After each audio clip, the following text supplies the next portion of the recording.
Welcome to Fuzzybutts and Friends. Well, as much as it drives Fuzzybutts all over this world absolutely nuts whenever they hear me say it, I am the host of this show, Yer Big Dog, Luke Robinson, and we're happy to have back this week again with us our co-pilot.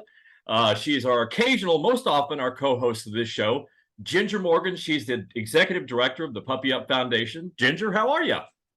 I'm doing really well. I've got some exciting news this week. We got a great donation from a company called Beck and Company of 5 pallets of dog leashes and collars and poo-poo bags that match those and all this stuff. So we are having a sale at puppyup.org/shop on some of the items that we've had for a while that we need to move out so I can have room to put in the new stuff. Because 5 pallets of leashes and collars, it's a lot of leashes and collars. That is a lot of merchandise to a load. Congratulations. And yes, what was the name of the company again? Beck and Company, BEK. And where can people find it again, the address? puppyup.org/shop. That's good news. I also have a few announcements before we begin this episode. We're taking the holidays off. Just 2 weeks is all we need to enjoy the holiday time. As you know, our Fuzzybutts and Friends airs every Tuesday. So Tuesday, the 22nd and the 29th will not be airing new episodes. We'll have encore presentations, and then we'll begin, I think, the 6th, January 6th, Ginger, I think is the date. We'll start with new episodes. Is that correct? Am I correct on that? You know what? I don't have a calendar in front of me, but I do know in January we are interviewing Dean Koontz. Wow. About his a book that he wrote about his dog Trixie, and I just read it a couple of weeks ago, and it's great. It's a great book, and I cannot wait to talk to him. We look forward to that one. That'll be great. You know, Ginger, I don't know about you, but I'm getting older, speaking about this time of year, and I've got a birthday coming up on the horizon.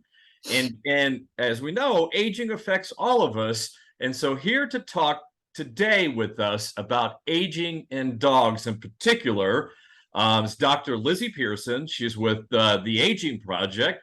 Dr. Pearson, welcome to Fuzzybutts and Friends. Hey there. Thank you for having me. Thank you for showing up and being a part of Fuzzybutts and Friends. Thank you for being here. Absolutely. Well, let's start off with a few softballs, the soft curves, I guess, as they say it. Tell us, how did you get involved with the Dog Aging Project? So I actually became involved with the Dog Aging Project through looking for an opportunity to participate in research. In my career, I've been looking for things that will take me towards a surgery residency. And one of the things that I needed more was research. And so the Dog Aging Project does an immense amount of research. And the more I learned about them, the more I was extremely interested. And, so I applied and became a research fellow here. So are you still in school then? No, I graduated from vet school about 5 years ago.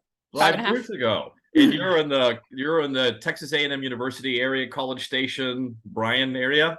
Correct. I went to school at Texas A&M, then I left and worked at other places, and then I just moved back here this summer to work back at Texas A&M again.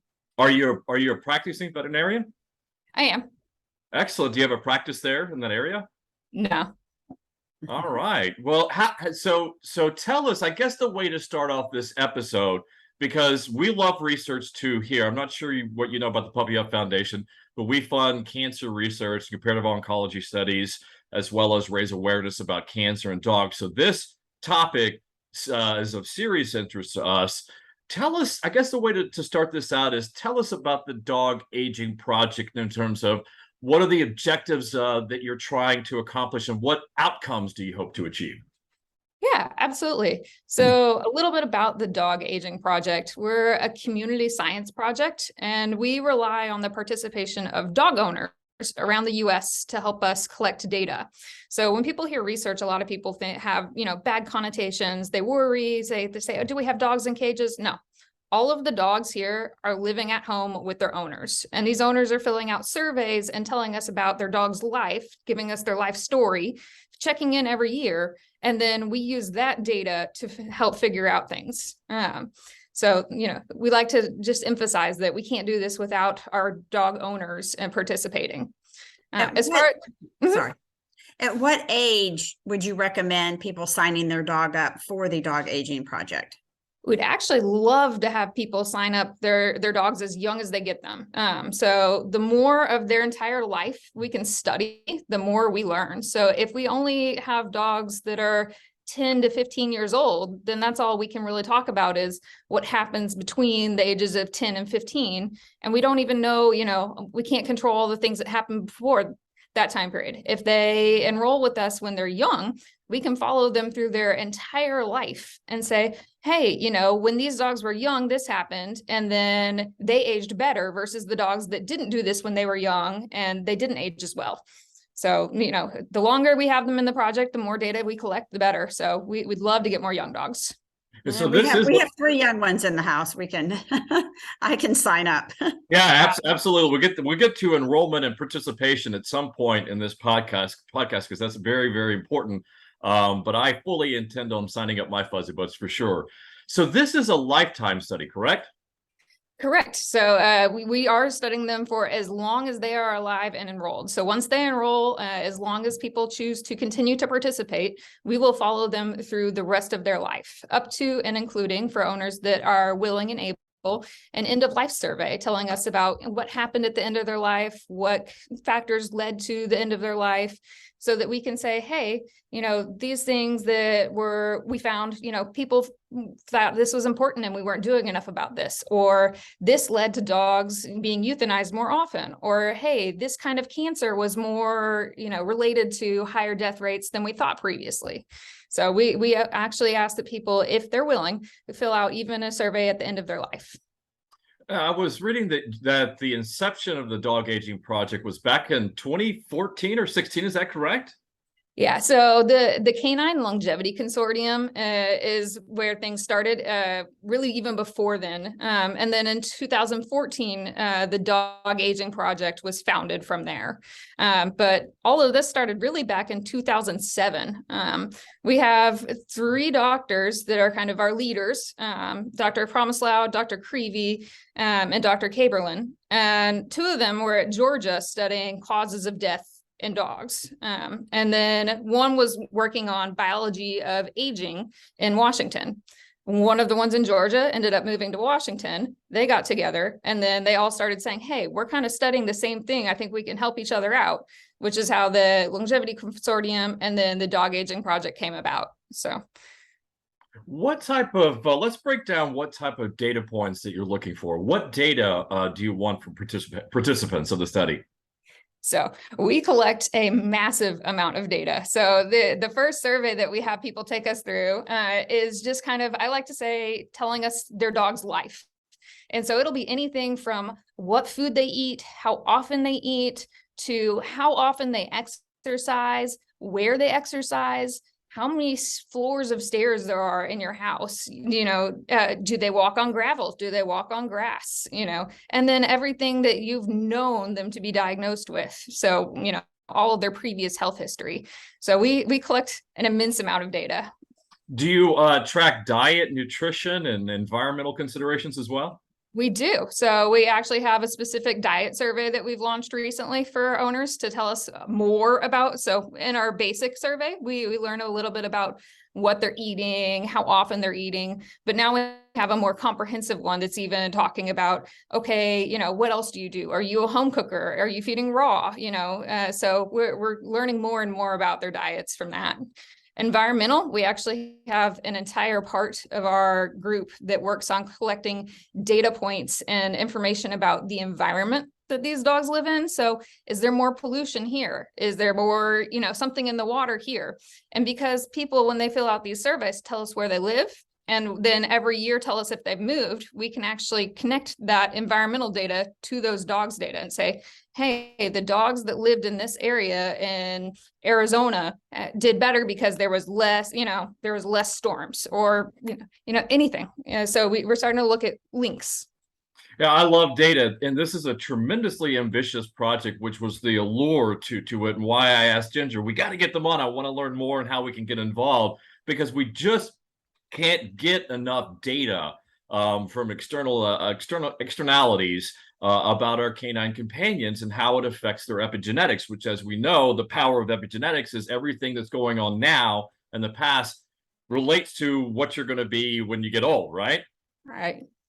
What do we know? Let's talk about the science of senescence and aging in general, and the importance of that. What are the things that we want to know about aging, and why is it so important about aging?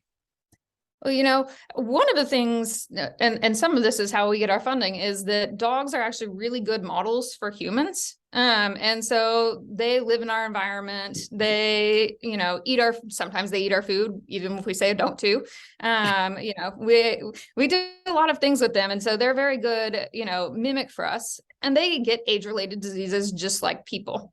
There are a couple age-related diseases that they don't get as well. And so we can start to say, hey, if you're living in our environment with a shorter lifespan and doing all the things that we're doing, what can you tell us about human lives? And then start comparing them.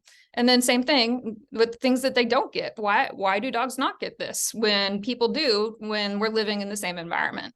So, Yeah, our philosophy, absolutely. Our philosophy here at the Puppy Up Foundation is we adopt the one cancer approach, right? Which is amazing that it took so many decades, maybe longer than that, to realize the simple fact of what you just said is that, well, dogs are exposed to the same environmental factors that we are, and more importantly, biologically, they're comparable to us as well. So why don't we do comparative oncological studies, right? Rather than studying dogs here and humans here. It's amazing to me that it took us so long to get to this place, right? It really is. It's something that really has become a part of veterinary medicine in the last 10 years or so, the One Health aspect. So how much all the sciences and health interconnect and interrelate. And it's been a huge movement towards making sure that we're involved with people and making sure that we take our human aspects and see how they relate to veterinary aspects. Absolutely. You mentioned just a second ago that dogs get nearly all of the diseases of old age that people get. Which ones do they not get? My favorite one to talk about that dogs don't get is a classic heart attack. So they can get heart disease, but when you think about a human having a heart attack, dogs don't have heart attacks in that same way. So, I think that's one that people can relate to. Do we know why that is? We don't.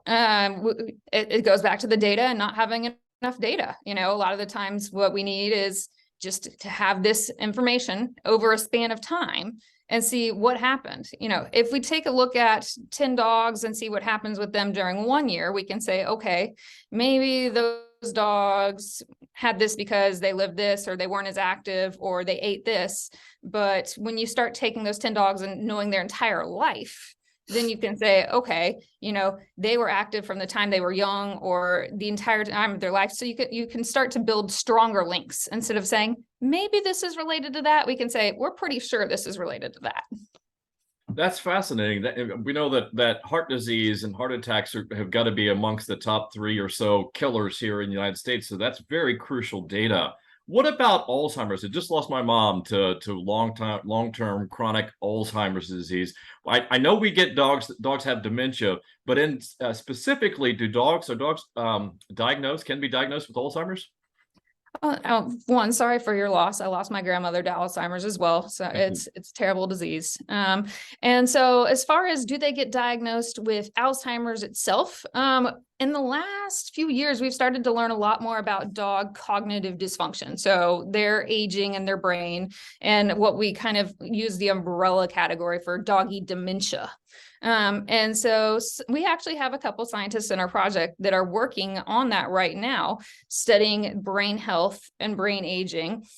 And we think that they actually do get a disease similar to Alzheimer's. The hard part is that's something that you can't really diagnose until after they pass away. So getting people involved and people that are willing to let us look after they pass away is something that we can say, hey, this is what actually happened. Yeah, absolutely. What are some of the? It fascinates me. What are the diseases that the study is focusing on? You mentioned so there's heart disease. Are you studying like liver disease? What are all the disease states that you're studying with this project? It's pretty much infinite because we have, it really is. A lot of it has more to do with what our individual researchers are interested in. We have a couple hundred of them. And so if one is more interested in kidney, and I know somebody's working on a project with renal system, then they can take our data and start making it more, apt and focused toward their use. But we have a large enough, wide enough data stream that we're applicable to most types of things. So it sounds like the dog aging project is going to be a comprehensive, ongoing project, I guess, infinity, I guess, in perpetuity. You guys are going to keep studying all these disease states. So, so that begs the question for me, because we've funded studies. We've been involved in studies, in particular involving cancer. There was that TGen study where they were acquiring tumor samples from all the country. The big question I have is what in terms of data analysis, what access to data will pet parents have? Because this is great, what you're doing is fantastic, but I want access to that data. I want to know what you guys are learning, and as fast as you learn it, because as you know, I'm not sure you know, but I have Fuzzybutts. Ginger has Fuzzybutts, and getting access to that data, like in real time, as quickly as possible, is very important to the pet parent. So my hope is that the dog aging project is not, just accumulating this massive quantities, terabytes of data for a study that will be published in 2050 or something like that. We want the data now, right? So are you going to be publishing data as you go along and studies as you go along? We absolutely are. We actually have a NIH grant, so National Institute of Health grant, and part of that it keeps us involved in open science. And so every year we take our data and we put it in a format, and then we have it somewhere that is publicly available. You have to apply, but there's no rules as far as what you have to have or what you need to do to be able to get it. Once you apply, we'll say, hey, okay, you're all right, here's your data. And so we actually share our data with anyone who asks for access to it, so that people can even look at it themselves and say, hey, we know that you found this with the data, but I was interested in this. And so I wanted to look at it, and this is what I came up with. As far as for the pet parents, where does that come in? Because looking at tables and tables of numbers is not really very fun for most people. We have on our website a list of all of our current publications that have been published through the Dog Aging Project. And then we also keep a couple of forums. So we have a dog park for all of our members where they go and talk about things. And we do things like monthly informationals where we'll say, hey, what do you guys want to talk about? We'll talk about our latest news releases. We'll answer questions that they have on whatever topic they want. We give them access to the researchers so they can even ask us directly, hey, this is really important to me. One that we recently did was a forum on diet and nutrition. That was the top voted subject. And so we spent an hour live going over it with our followers, just saying, hey, this is what we know so far. Do you compel your principal investigators of each individual study that's undergoing underneath the Dog Aging Project umbrella? Do you compel them to publish? Because one of the challenges that our foundation has had is we fund studies, but what happens to the data afterwards, we've always had a hard time. We can't force people to publish, right? So is that is that a requirement for the research grants that you give out? Yeah, so it is for some of the grants that we give out, and then also for the grants that we receive. We have to prove that we're doing things with that money to make it useful. And so one of the ways we can do that is with publications and data. So the more we publish, the more likely we are to continue to receive grants. So, we need grants to continue working. So we have quite an impetus to, publish. So pretty much everyone here is actively working on something. We track everything that we'd like to work on. And then once somebody comes up with a proposal that, hey, I'd really like to study this, we have a little mechanism that you go through to say, this is my proposal, this is what I want to study. And then we actually have a board that looks at it and says, hey, did you consider this? Or that looks great. So there's a quite involved publication process because that's how important it is to us. That's wonderful, actually. I think that's wonderful. One of the other things that you do that I like as well is you guys seem to collaborate a lot with other institutions. Talk about that and I guess point out some of the collaborators with the Dog Aging Project. Yeah. So one of our studies is looking at the test of rapamycin in aging dogs. And we can talk about rapamycin later if we want to. But when we're doing that, we are actually having dogs come into vets and have an exam every 6 months. And so to be able to use that, to get everyone in the US. We can't have everyone in the US come to Texas A&M every 6 months. That's not feasible. So we work with a lot of other vet schools and institutions to have them do the screening on these dogs. So making sure they're healthy before they enroll and then monitoring their health as they're part of it. So the University of Washington is one of our really main institutions. Texas A&M and University of Washington are the two, but we work with Cornell to do our data banking, Iowa, University of Georgia, a lot in North Carolina, a lot of the big schools. And so they'll help us do these exams and then send data back and forth.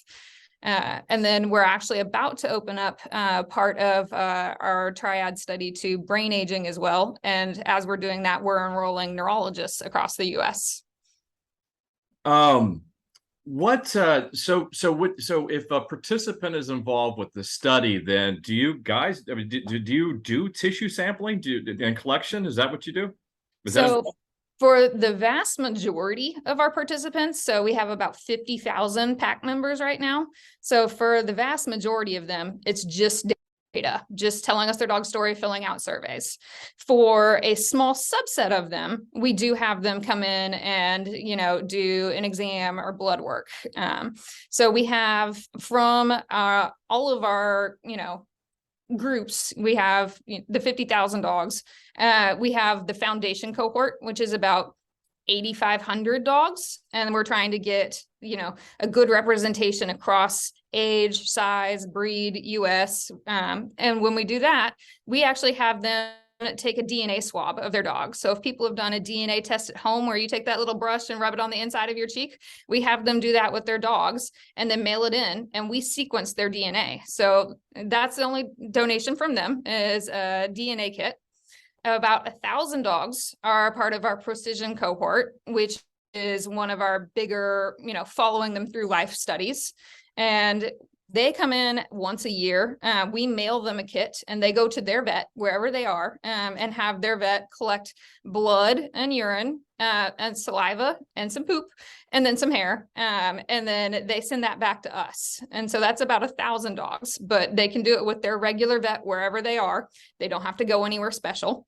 And then we have the triad dogs. So those are the ones that are doing the test of rapamycin. And those are the ones that have a little bit more involved testing because we need to monitor them and make sure they're doing well. So they come in every 6 months for exams and do things like an echocardiogram, an ECG, monitoring how they're aging and what's changing. So it doesn't sound like it's a real big ask from pet parents at all, right? Yeah, it's really just time. Time, yeah. Because one of the things that the Puppy Up Foundation, I believe sort of our rate limiting step in the studies that we've done is getting patient participation. It's always tough. And the studies that we've funded, and I'm sure, as you know, most of the veterinarian studies out there, the sample size is so small. And my argument has always been is what if you have an N of 100, right? 100 dogs that you enroll in a study, what medical significance can you learn from such a small sample size? So I when I saw that you have, is it 50,000 enrollees? Is that correct? It's close to 50,000 that are a part of our PAC right now. That's a big number. I don't think there's any study of this size I've seen anywhere. Ginger, have we seen any? That's wonderful. Yeah. It is the largest of its kind. Can I ask you guys how you acquired that number of samples so we can learn from you? Yeah, a lot of it's word of mouth and media, so we've been on the Today Show, we've been in a bunch of big news articles. And so when we really kind of launched our online platform a couple of years ago, we had a big media push. And that's when we saw, us go from none to 20,000 within a couple of weeks. That's wonderful. Well, one of the rate limiting steps that we've learned is patient participation. The more that the studies that we do, the more that you ask of them, the more the time that you request of them, the smaller that sample size gets. So 50,000, Yes. that's congratulations on that. That's phenomenal because that is scientifically significant, right? Exactly. That's- And I mean, you nailed it on the head. Like that's always the struggle in veterinary medicine is sample size, you know? Yeah. We excuse me, about what percentage do you think that you lose to follow up on those? We actually have an entire part of us that tracks follow-up, tracks loss, says, hey, we lost you, why? And so I think we probably lose about 20%. But right now we're still enrolling more than we're losing. Yeah, that's good. That's 20% is not bad. No, and like I said, I think that's the last number that I saw. I don't know where it is currently, but yeah, it's not really a bad number for 2 years in. Yeah, no, not at all. Well, let's stay on that and talk about how pet parents can enroll and participate in this wonderful study. Yeah. So what we do is we have them go on to the Dog Aging Project website. And when they go onto the website, they're going to nominate their dog. Right now, we have 1 dog per household, but we're currently looking at expanding that so people can now tell us about all their dogs or multiple of their dogs. But currently, it's 1 dog per household. And so they nominate their dog and fill out the health and life experience survey. And that can take anywhere from 20 minutes if it's a young dog that has, not really much to report to. If it's your older fuzzy butt that has, a whole myriad of health conditions, it might take a couple hours to fill it out. The good news is I better doesn't have to be filled out at once. I think Kelly out of my household is going to it's going to take 15 minutes max.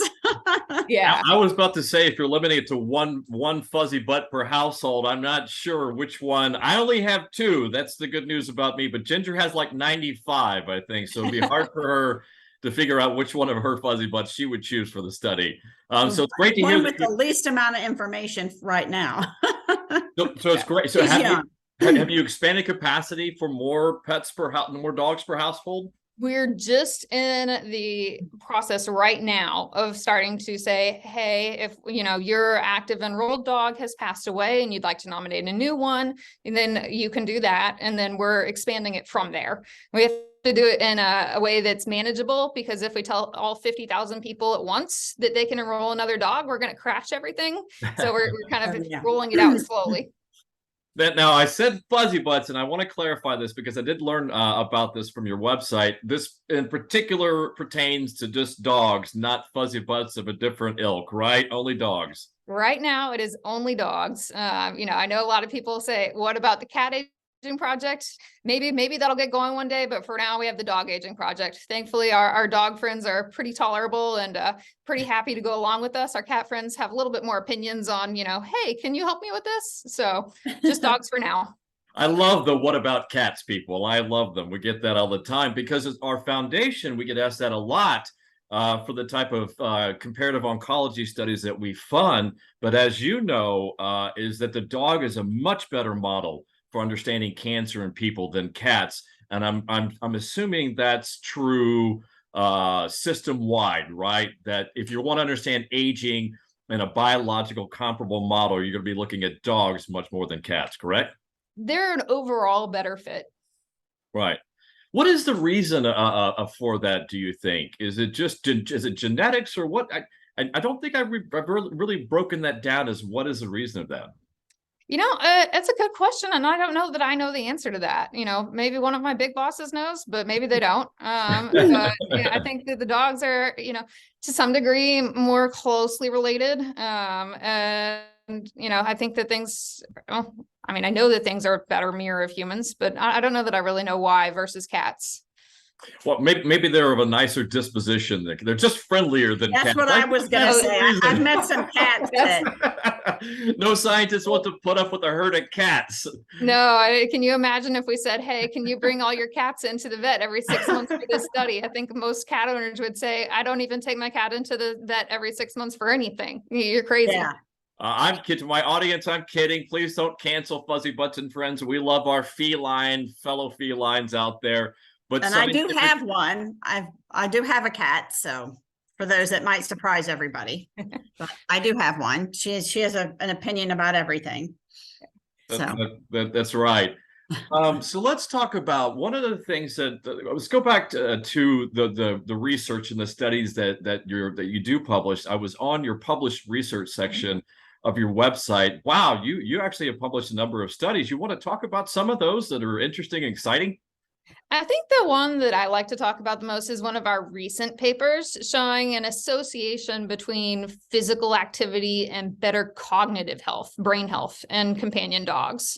And so, we always have to be careful when we have one time point to say, this might be related to, but that doesn't mean it causes. But we can say that there's more physical activity in the dogs that have better brain health. And so as we look at that over years, and again, that goes to following them along their lives, maybe we'll be able to say, is that because dogs that are exercised more are protected against brain aging? Or is it because dogs that are healthier are more likely to be taken for walks?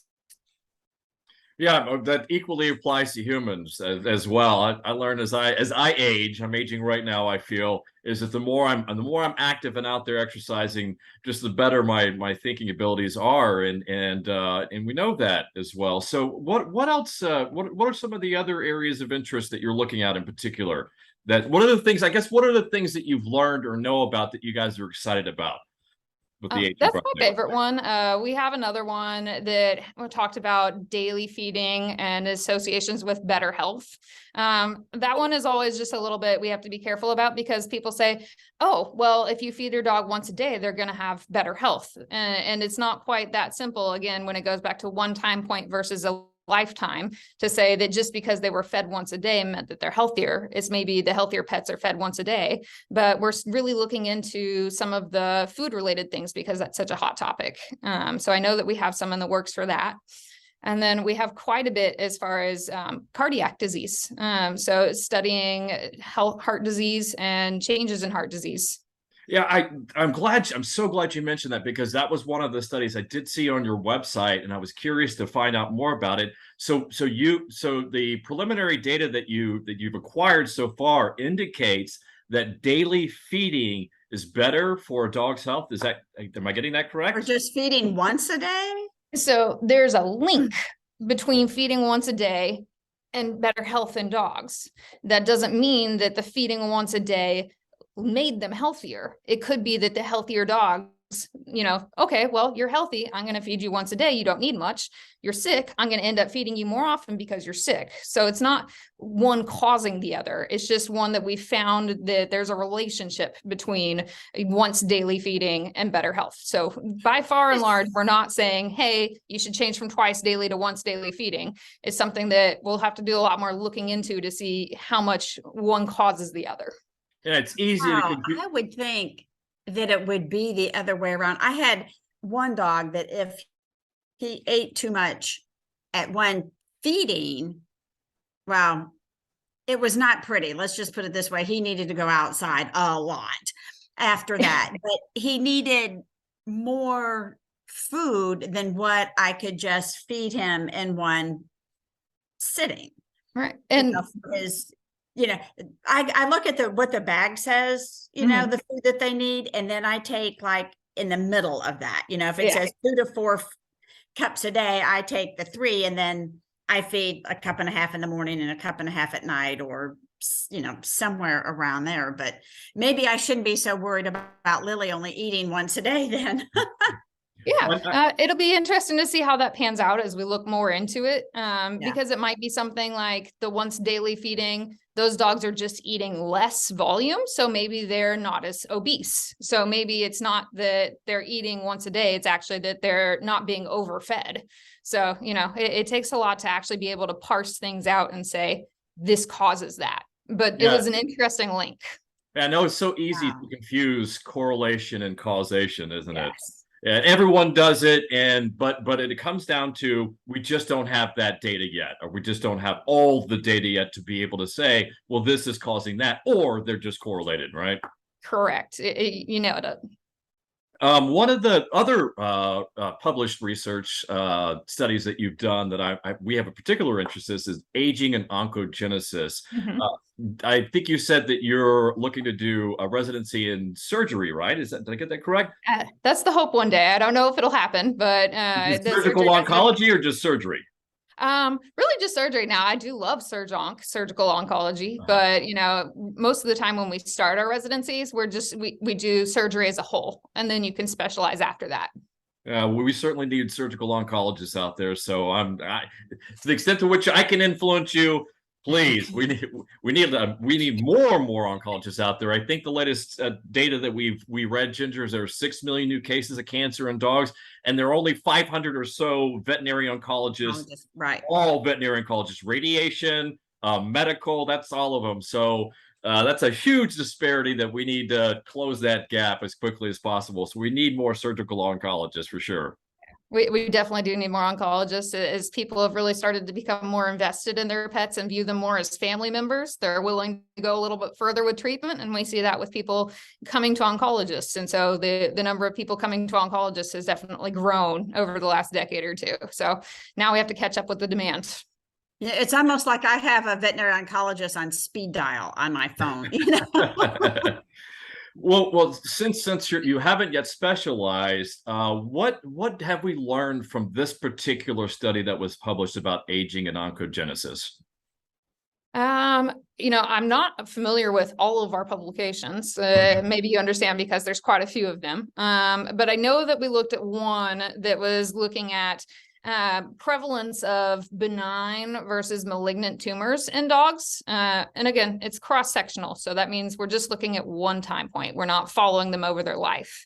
But we found that about 30% of the Dog Aging Project dogs had been diagnosed with a malignant cancer at some point. And about 15% of those had been diagnosed with a benign cancer. And we found that the larger dogs had a higher lifetime risk of malignant cancer than smaller dogs. But we didn't find any difference between malignant cancer in mixed breed versus pure breed. Right, that right there, Ginger, is the reason why I'm no longer getting Great Pyrenees. I'm just going to start getting Dachshunds from here on out. I'm a Doxy guy. Exactly. You know what? I saw one the other day for sale, actually, but I think you would probably rather adopt, but he was cute. I've had 3 Dachshunds, so. Well, my first dog was a miniature dachshund, Peppermint, and they have the most personality. I love them. Exactly. They do. They have these giant sized personalities. And I love that all the Doxy pet parents out there, they almost always give them big names like Thor or Thunder, right? Rambo. Yeah. Well, and as far as the Dachshunds are concerned, they're Great Danes. They're fierce. They're fierce. Oh my gosh. A dachshund story. So I had this little dachshund, and then I had my big dog Pete, which you can see in the picture here if people are watching. And Ricky, his name was Ricky because I already had a Lucy, so he was little Ricky. And he would go run into my fence before I got a privacy fence, and he was like, woo, woo, woo, woo, woo, woo. I mean, he was going to tear somebody up. And then he would look behind him because here would come Pete and stand over him. And I thought I was the only one who recognized it, but one of my neighbors walked by one day and they were laughing. They said, it's so funny how Pete just comes and stands over him. And then Ricky's like, yeah, look, he's got my 6, Yeah, you reminded me, I forgot to ask about your Fuzzybutts here on Fuzzybutts and Friends. So you had a Doxy. Do you have any Fuzzybutts right now? I currently have a golden doodle. He was born in a premature litter that was born by emergency C-section. And so when he was born, he was half the size of the others. And this was right before I started vet school. The vet said that he wasn't going to survive. So of course, what happens? That's the one that I take in. And, he couldn't even nurse for a while. We did tube feedings and then we did bottle feedings eventually. So he's now going to be 10 in March, and he's been my steadfast companion, traveling all over the US with me as I've been training. Wow. God bless you and congratulations. And what is his name? That's Remington. Remington. I love it. Remy. A lot of syllables in there. Would you have something short? Remy? Remy. Remy. Yeah. Yeah. He's pretty much just Remy. Was it Remington or Rennington? Remington. So got it. Remy. I love it. Love it. I wanted to go back to the statistics that you mentioned just a second ago, because that interests me. So out of the enrollees in your study, you've already looked at the cancer rates. Can you repeat, please, those cancer rates? Yeah, so in this first study that we published, in that analysis, we found that about 30% of the dogs in the pack that reported their data have been diagnosed with a malignant cancer. And we found only 15% had been diagnosed with a benign cancer. Now, I have some theories as far as why that is, and I don't think that the 15% is truly a representational thing. I think the 30% is probably accurate. I think the 15% probably is skewed, because a lot of the times when you have a benign cancer, you go, hey, that's benign. We're not going to go put them through surgery to chop it off and give it a name, or, it gets noted down on the record as they have a lipoma, a fatty mass, but nobody actually remembers all the benign things. And since this is owner reported, of course they remember the big scary things, but all the little benign things, most of them, that might be, way back 10 years ago, it was benign. It didn't scare me. So they've forgotten about it. And it So also I have a question. Sorry. So have you studied, or will you look at the data that says that 30% that came back as malignant, were any of those originally benign? I was just going to talk about that, because we just lost a fuzzy butt to cancer. Sadler was Ginger's dog, but he was mine as well. He was a beautiful boy. And he was diagnosed with, he had a mass and that they biopsied, and it came back as benign. Ginger, you want to pick up the story, because it's important? Yeah, so he had the mass and his spleen removed in November of last year, and then he just passed away in October from hemangiosarcoma on his heart. Yeah, I'm very familiar with hemangiosarcoma, and I'm sorry to hear that. I know it's a hard loss. But yeah, it's one of those N of one cases that's important. That's very relevant scientific data that you acquire, is that that the tumor can morph, can change, and become malignant over time. So it's very important that you capture that data of when a tumor comes back. The pathology report comes back as it being benign, but then it turns, right? Yeah, and there are some that we do know, the biology will change. So, maybe they'll start off as a benign mass, and we'll say this kind of like basal cells, they have like a 10% chance of becoming a malignant cancer. So with just a benign basal cell mass. Hemangiosarcoma is a little bit one of those difficult ones, because we will see those dogs that they go and they have that mass in their spleen removed. And when they do the biopsies on the spleen that you send off, you can't look at every single part of the spleen. The pieces that we're looking at fit under the microscope. They are very, very thin. And if you think about how big a spleen is, to make all of that go under a microscope, it would be hundreds of thousands or millions of slides.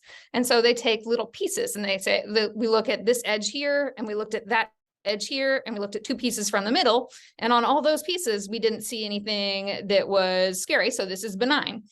Well, hemangiosarcoma is one that can look benign as far as on the outside, and then when they take those samples, they happened to just pick 4 spots that didn't have any of the cancer cells.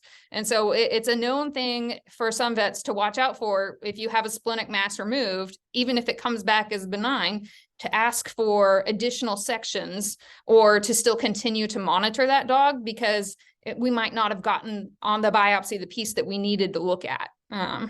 Yeah, well, we haven't developed the technology, and hopefully we will very soon, where you can look at the organ system as a whole, because that changes the outcome entirely. Because had we known that the benign mass that was removed from Sadler's spleen, had we known that there was a potential for it to change, putting them on a prophylactic course of chemo seems like probably a smart thing to do, right?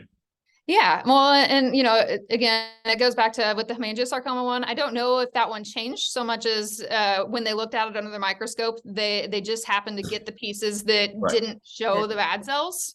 Well, this has happened to me twice with two of my own dogs and once with a foster dog. I was just remembered her yesterday when I was doing something, that she had a large mass removed, and then she died from hemangiosarcoma. Yeah. So, anytime there's a mass and a spleen involved, I'm pushing for some type of chemotherapy, just like Luke said, prophylactically, so that and probably getting ultrasounds every 2 or 3 months. I think that's fantastic, because we know this is not dog aging project specific research, but we know that in veterinary medicine, a large percent of splenic masses are going to be malignant. So we have multiple publications out there talking about odds of malignant versus benign in a splenic mass. And if the splenic mass has bled versus it hasn't bled, how does that change the odds?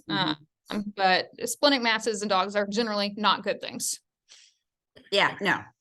Yeah, we definitely need more research on that for sure. One thing I want to ask you about, Dr. Pearson, is collaboration. You mentioned that you collaborate with other universities. What about other foundations? Because I know the Morris Animal Foundation is doing that wonderful golden retriever study. They're acquiring tissue samples and also a lot of data. Our foundation, we fund studies as well. Do you collaborate with other foundations? We do. I don't know all of the ones that we collaborate with, but we are very open to collaboration.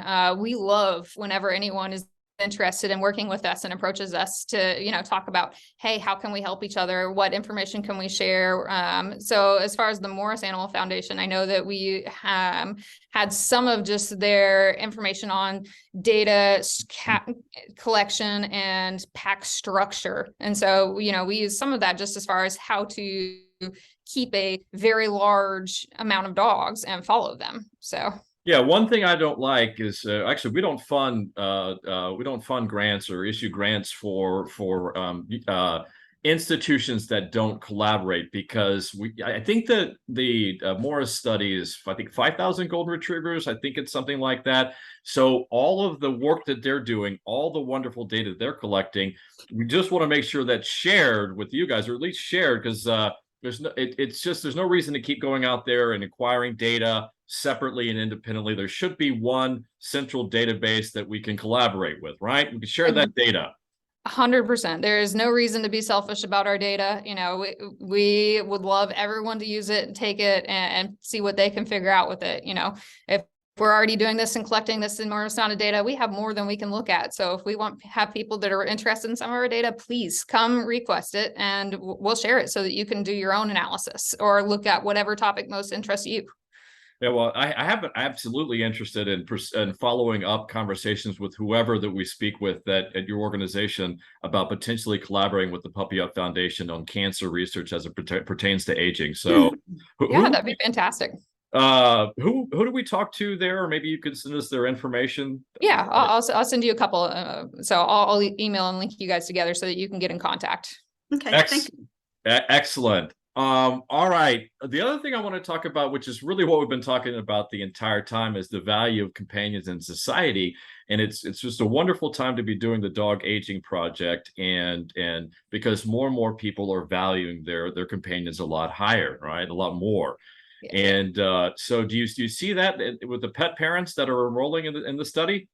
Yeah, we definitely do. I think that just being involved in the study, we're already to some degree selecting people that are pretty involved in their pets' lives. So, it's interesting, but I think that we're going to have people that are the really pet parent type, that are really involved in their dog's life, really know what's going on, versus the kind of backyard dog. Because with the backyard dog, if we say, hey, will you fill out the survey and talk to us every year? If they don't really value them as much, then they're not as likely to do it. But we can follow the trends just in, number of people that are going to take their dog to a specialist, or number of people that, we can track. We ask how much time per day they interact with them. And so we can look at that. I'm the kind of pet parent, definitely not the backyard pet parent. We have enough of those, and we don't need any more of those. But I'm the kind of pet parent that I will give you all the data that you need about my kid. I mean, because data is the thing on which we make the most critical decisions in life, and especially as they pertain to the health of our fuzzy butts, right? Mm-hmm. One question I wanted to go back to diet nutrition. Is your study are you going to be tracking brands and whether kibble versus a raw diet? Is that something of interest, or are you studying that right now? In our diet survey, we definitely are following, are you doing a home cooked diet or a raw diet or a commercial diet? So I know that we're looking at that. I don't know if we go to the specifics of asking brands, but we definitely ask, is it something that's targeted for puppy or adult, and then looking at, again, back to commercial versus home cooked versus raw versus, a pre-done raw that I have delivered to me, it's just taking that into account. So because I recently launched something on that. That's wonderful, because I can assure you, out of all the pet parents that are a part of the Puppy Up organization, which I think with our newsletter and social media presence, it's probably over 100,000. When I've talked to, and I've talked to personally, I've traveled all over the country a lot. And so I talk to pet parents a lot. And I always ask them, what are the top three things that you're worried about as they pertain to cancer and your companion animal? And diet nutrition is always in the top three for sure. And the problem is there's so little data, I think, that's actionable out there. And it's a travesty. It is. It is, because it goes just back to power of studies. It's easy to get 10 people. It's hard to get 100 people, let alone 1,000 people that are all doing the same thing to say, we have enough to give this oomph, to give it power. Another thing that I think that we'll probably look at is, and that I think that a lot of people are interested in, it's kind of a hot topic, is when to spay and neuter. So people with young dogs, it's something that's kind of been evolving over the last decade. It used to be that we spayed and neutered all of them when they were really young. And now we're saying, hey, wait, maybe it's better if we spay or neuter them when they're a year or two old after they're done growing. And so that's something that we'll be able to track with, the more young dogs we get, because if we can study, these dogs were spayed and neutered at 6 months old, and their chances of getting cancer were this high. And these dogs weren't spayed or neutered until they were 2 years old, and their chances of getting cancer were this high. I think that'll be some really valuable information. It's something that the science community as a whole hasn't really figured out where the best recommendations are, but we know that it's not as easy as we thought, and that there's more involved than we thought. So. Well, I can tell you pejoratively, there definitely is a correlation between early spaying and neutering in large breed dogs and bone cancer for sure. And there has been a study or two, I think, Dr. Ogilvy, but it's a long time ago. I don't know if there are any newer studies, but there's absolutely a link between early spaying and neutering and bone cancer in large breed dogs. And that's tough for us, because Ginger, the executive director of the foundation, she comes from the Humane Society rescue part of the dog world. And some of these wonderful rescues and wonderful shelters, I'm not at all disparaging them at all, because they have a different problem that they're dealing with. Right. It's a big problem. It's a big problem, especially in the South. They spay and neuter as early as 6 to 8 weeks. And I'm like, wow, you're changing their entire biochemistry a lot right there by making that decision. Yeah, when I was at the Humane Society, let's put it this way. When I went to the Humane Society, we waited a little bit longer, not a year or two, because we had puppies that we had to get out because people want puppies. But I know we did get a veterinarian, and she was really big on the pediatric spay neuter, like when they're 6 or 8 weeks old. And I just flipped out. I was like, no, that is not going to happen.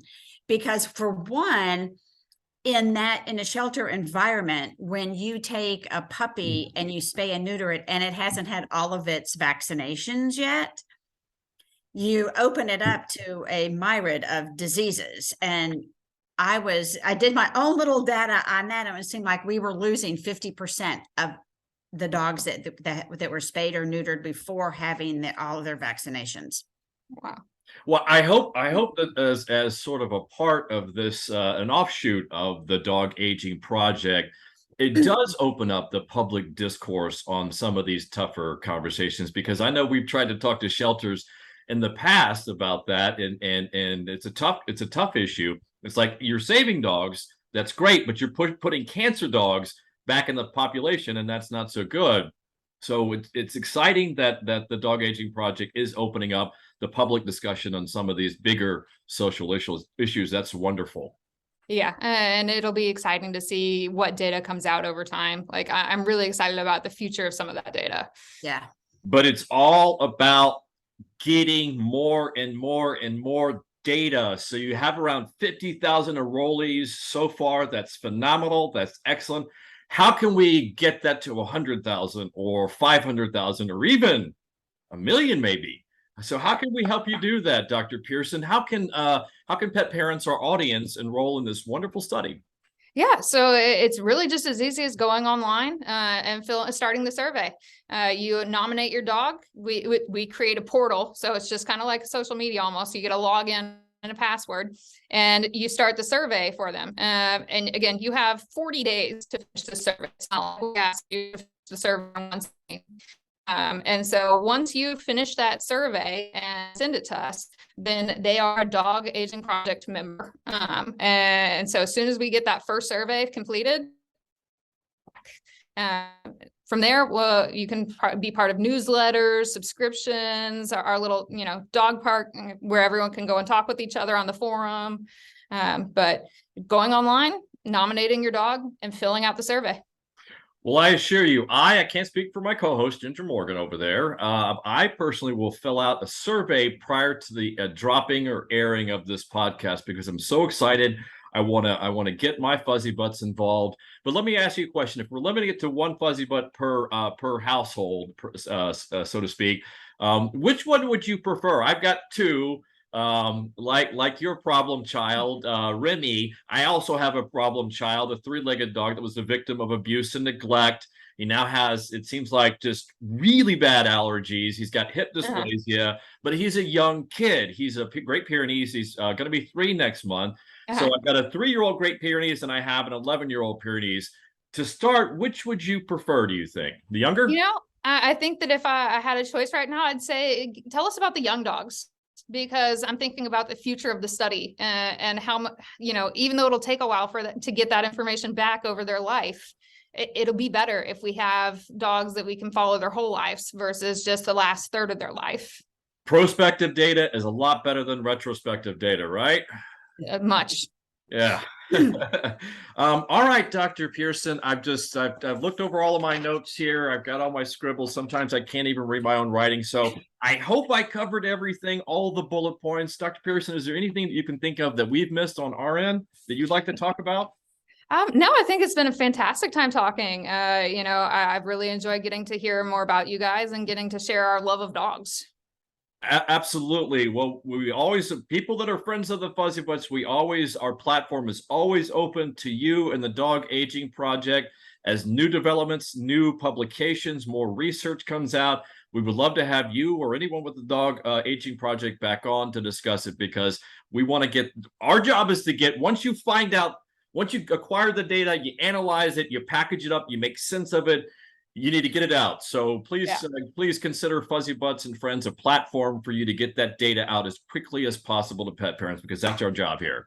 Yeah, absolutely love it. In fact, I'll even send you guys, if you'd like it. We're currently trying to increase recruitment in a couple specific areas, and we have a flyer talking about which dogs we need in what areas to make sure that we represent everyone. Oh yeah, send those. Yeah, trying to recruit people in certain areas. Yeah, the foundation has lots of walks all over the country, but the pandemic sort of changed that a little bit. But we still have, I don't know how many we have every year. Ginger could give you that data. But I know it's a perfect platform venue. It's hard to call that a platform, but it's a perfect venue. We'll have a bunch of pet parents there to get the information about the Dog Aging Project out to them. Love it. So Ginger, you need to follow up with Dr. Pearson on that. Put that on your to-do list. And we have social media as well. Most of the social medias, and it's nice. Our handle for everything is Dog Aging Project, no spaces, no underlines. So at Dog Aging Project for everything. Okay, we even just started a TikTok recently where we've been using our office dogs. So Remington is featured in some of them to do some of the TikTok trends. Yeah, I know I'm following you on Twitter. I'm not sure if I'm following on Facebook and any other ones, but when we air this, when we drop this episode, will certainly follow you and tag you guys as well, because social media is the most efficient way really to get the word out there. It is now. Ginger, do you have a cancer tip for the week? Did you spend any of your time away from your Fuzzybutts working on that, or are you just here to look? A little bit, but one of the things I want to say, we've told everybody to go to the website, but I don't think we've ever said what the website is. So I'm guessing it's dogagingproject.org. I believe so. And this sounds silly because I'm not even on it that often, but it is dogagingproject.org. Okay, that's what I thought. Yeah, and then so my cancer tip of the week is I have so many that I repeat some, but as your dog ages, since we're talking about dog aging, you should take your dog to the vet at least every 6 months and have them checked out. Just things change quickly, as I just realized with Sadler. Literally he had all kinds of tests ran in August, and then we reran some in October, and the cancer was there. So at least every 6 months as your dogs begin to age. Yeah, and more importantly, time matters. The earlier the diagnosis of any disease, the better the outcome. Well, and another thing I wanted to say is that, as you get older, we certainly get lumpier and bumpier. So we need to get those checked out as well. Well, thank you for that message. Yeah, just, don't ignore the lumps and bumps. Have someone check them out. Yep. That's typically my cancer tip. Absolutely. All right, Ginger, did I mess anything up? Did I forget anything on my end, as I occasionally do? I don't think so. All right, then. Thank you, everyone, for being a part and listening to this episode. I'd like to thank Dr. Lizzy Pearson with the Dog Aging Project. Thank you, Doctor. Yeah, absolutely. Pleasure to be here. Love getting to talk with you guys. Thank you so much. All right. We'll see you next week, everyone. Puppy up. Talk soon.